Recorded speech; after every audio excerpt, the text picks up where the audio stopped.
Hello friends, मैं आज आप लोगों को दिखा रहा हूँ लैपटॉप से स्मार्ट टीवी में कैसे कनेक्ट करते हैं विदाउट HDMI केबल। पहले अपना टीवी का वाईफाई से कनेक्ट कर लीजिए।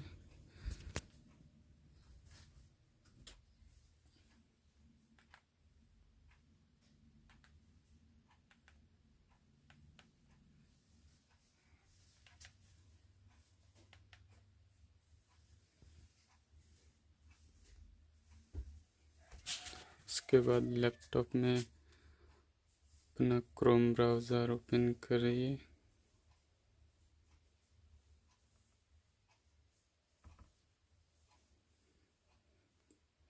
उसके लैपटॉप के राइट साइड ऊपर में जो 3 डॉट है उस पर क्लिक करिए। उसके बाद कास्ट ऑप्शन पे क्लिक करिए।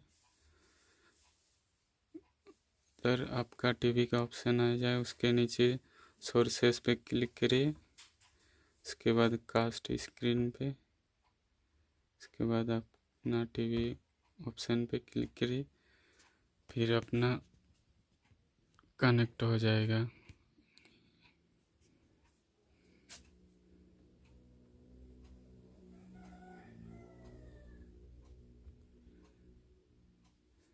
ये देखिए।